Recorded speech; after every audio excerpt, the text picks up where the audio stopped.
നിങ്ങളുടെ ഇഷ്ട പരമ്പരകൾ എക്സ്ക്ലൂസീവായി സൺ നെക്സ്റ്റ് ആപ്പിലൂടെ തികച്ചും ഫ്രീ ആയി ഇപ്പോഴേ ആപ്പ് ഡൗൺലോഡ് ചെയ്യൂ. തന്നില്ലെങ്കിൽ കിഡ്നി അടിച്ചു വേണ്ട അമ്മയുടെ ചാരം ഒരു മൺകുടച്ച് നിറച്ച് പൊതിഞ്ഞു കിട്ടിയാൻ അങ്ങോട്ട് കൊടുക്കും.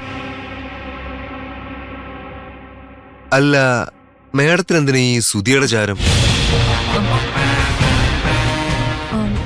അത് വേണം, അത് മുന്നിൽ വെച്ച് വേണം എനിക്ക് അവളെ, ആ ദേവികയെ കരയിക്കാൻ. ഞാൻ വാങ്ങിച്ചു തന്നേക്കാം. കടലിൽ കർമ്മം ചെയ്ത് ഒഴുക്കേണ്ട ചാരം തമ്പാനൂരെ ഏതെങ്കിലും ഓടയിൽ ഒഴുക്കാമെന്ന് കരുതിയതാ. ഇതിപ്പോ ഈ ഭസ്മം എനിക്ക് തങ്കഭസ്മം. മാഡത്തിന് ഇക്കാര്യത്തിൽ ഞാൻ പൊന്നപ്പനല്ല, തങ്കപ്പനാ. തങ്കപ്പൻ ചാരത്തിന്റെ കാര്യത്തിലെ. പിന്നെ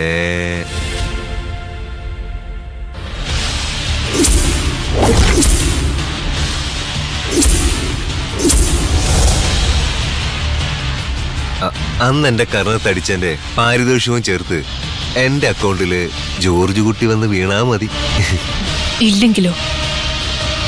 ഇല്ലെങ്കിലേ ഞാൻ ദൃശ്യം സിനിമയിലെ ജോർജ് കുട്ടിയാവും. നീ അത്രയ്ക്ക് അങ്ങോട്ട് കടന്ന് ചിന്തിക്കണ്ട. കാശ് ഞാൻ തരാം, പക്ഷെ ചിതാഭസ്മ കലശം എനിക്ക് കിട്ടണം. വേറെ ഏതെങ്കിലും ഒരു മൺകലത്തിൽ ചാരവും വാരിയിട്ടുകൊണ്ട് വന്ന് എന്നെ പറ്റിക്കാൻ നോക്കരുത്. അതില്ല, കള്ളിലും കള്ളത്തരത്തിലും ഒരു സത്യം ഉണ്ടെന്ന് വിശ്വസിക്കുന്നവനാ ശരത്ത്. പറ്റിക്കില്ല. എങ്കിൽ അതിന്റെ ഗുണം നിനക്കുണ്ടാവും.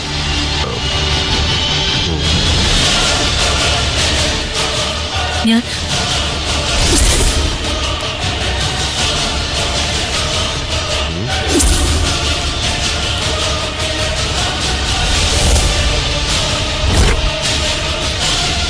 നീ പൊയ്ക്കോ.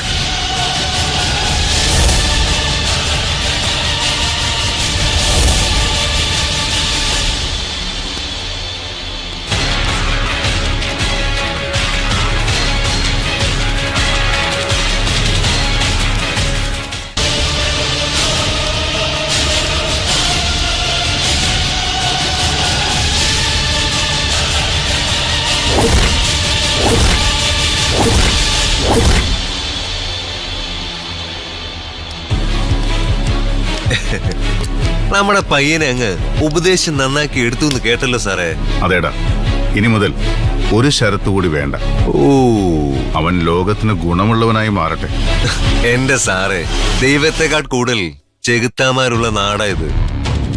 God's own country, devil's own people. പാപികളെ രക്ഷിക്കാൻ വന്നവരൊക്കെ കുരിശിക്കേറി ചരിത്രമേ ഉള്ളൂ. അതുകൊണ്ട് ആവശ്യമില്ലാത്ത പണിക്ക് നിൽക്കരുത്. ക്രിസ്തുവിന് കുരിശ്, ഗാന്ധിജിക്ക് വെടിയുണ്ടാവും, ഭഗത് സിംഗിനെ തൂക്കുകയറ്, നേതാജി സുഭാഷ് ചന്ദ്രബോസിന് വിമാനാപകടം. മനസ്സിലായോ സാറേ? മനസ്സിലായി. ഞാനൊന്ന് നോക്കട്ടെ. പാവങ്ങളുടെ കണ്ണീരും ചോരയും കുഴച്ചുരുട്ടി നീ ഒരുപാടുണ്ടില്ലേ? മതി, അമലിനെ നന്നാക്കിയെടുത്ത് ഞാൻ കാണിക്കാം.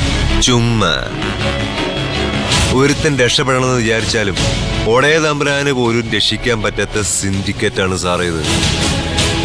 ബീപ്പയ്ക്കുള്ളിൽ കിടക്കുന്ന ഞണ്ടുകളുടെ ഒരു കൂട്ടം. ഒരുത്തൻ രക്ഷപ്പെട്ട് മുകളിലേക്ക് കയറിപ്പോകാൻ നോക്കിയാലും മറ്റുള്ളവന്മാരെ ഇറുക്ക് കാലുകൊണ്ട് പിടിച്ച് താഴേക്ക് വലിക്കും.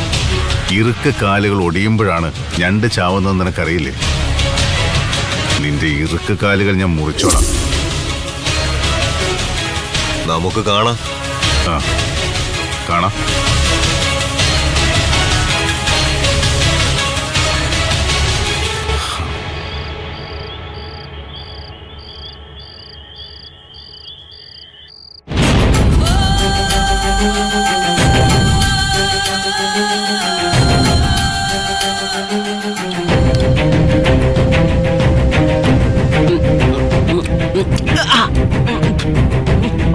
എന്തുമാത്രം കല്ല ഈ കഞ്ഞിക്കകത്ത്.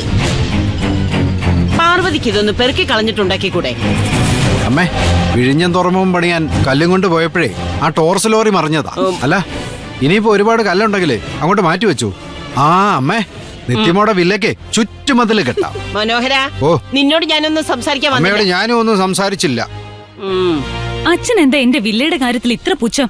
ആ, ഒന്നുമില്ല മോളെ. ഞങ്ങളുടെ വില്ലയില് ഞങ്ങൾ താമസിക്കും, അതെല്ലാവർക്കും കൺകുളിർക്ക കാണാം. കാണാം. ശരത്ത് മോനും വില്ലേക്ക് പേര് വല്ലതും കണ്ടുവച്ചോ? അയ്യോ, ശരത്ത് പിന്നെ കണ്ടുവെക്കാതിരിക്കോ?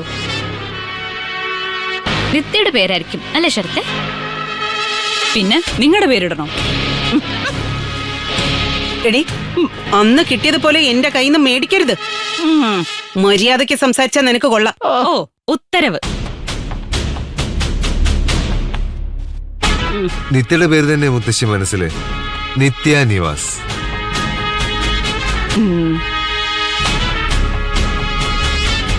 പിന്നെ അച്ഛനോടുള്ള എന്റെ സ്നേഹക്കൂടൽ കൊണ്ട് വീടിന് മനോഹരം എന്ന് പേരിട്ടാലോ എന്ന് ഒരാലോചനയുണ്ട്. മനോഹരമായിരിക്കും.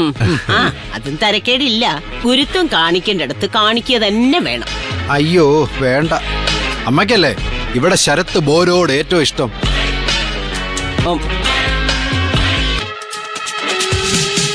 അപ്പൊ പിന്നെ വില്ലയ്ക്ക് അമ്മയുടെ പേരിടട്ടെ. വിലാസിനി സദനം, വിലാസിനി നിലയം, അങ്ങനെ എന്ത് വേണേലും ഇടാം. ആ വിലാസിനി നിലയം മതി. അതാകുമ്പോ ഈ ഭാർഗവി നിലയത്തിന്റെ ഒരു ഗുമ്മ് കിട്ടും.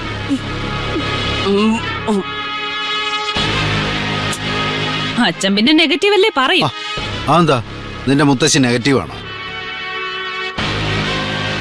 പിന്നെ പോസിറ്റീവ് ആയിട്ടുള്ള ഒന്നും അച്ഛന്റെ മുമ്പിൽ ഇപ്പൊ ഇല്ല മോളെ. മതിയടാ മനോഹര, നീ കളിയാക്കി പറഞ്ഞതാണെന്ന് മനസ്സിലാക്കാനുള്ള കഴിവ് എനിക്കുണ്ട്, അതിനുള്ള ബുദ്ധിയും എനിക്കുണ്ട്. ബുദ്ധിശാലി. പരമമായ പുച്ഛമാണല്ലോ ഇപ്പൊ നിന്റെ ശൈലി. പെറ്റവയറിന്റെ ഗുണം ഞാൻ കാണിക്കണ്ടേ അമ്മേ? ആ ഒരു കാര്യം പറയാൻ വിട്ടു. വിവാഹത്തിന്റെ സമയം കുറിക്കാൻ ജോത്സ്യർ വരും.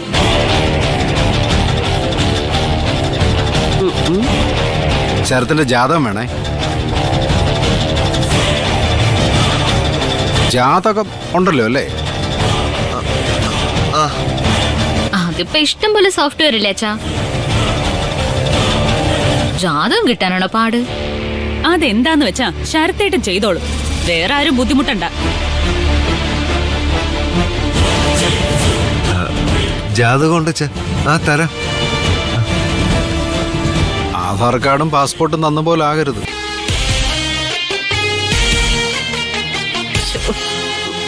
ആധാർ കാർഡ് അടുത്ത ആഴ്ച വരുവോ അച്ഛാ? പാസ്പോർട്ട് ഞാൻ റിന്യൂ ചെയ്യാൻ കൊടുത്തിരിക്കല്ലേ. ആ രണ്ടും സമയം പോലെ കറങ്ങി തിരിഞ്ഞു വരട്ടെ പാവങ്ങൾ.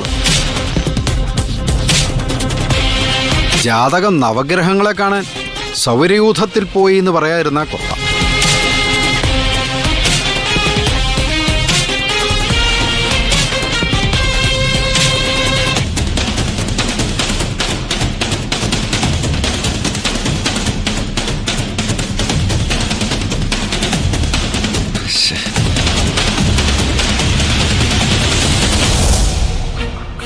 ആകെ പെട്ട അവസ്ഥയിലളിയ ആ കാരണവര് ഉടുമ്പടക്കം പിടിച്ചേക്കുക. നിത്യണച്ചൻ മനോഹരൻ അപ്രതീക്ഷിതമായ ഒരു കരുനീക്കോ അയാളിൽ നിന്ന് നടത്തിയത്. പക്ഷേ ശരത്തിനോടാ കളിക്കുന്നതെന്ന് അയാളങ്ങ് മാറുന്നു. വരട്ടെ, സമയമുണ്ടല്ലോ, നമുക്ക് നോക്കാം.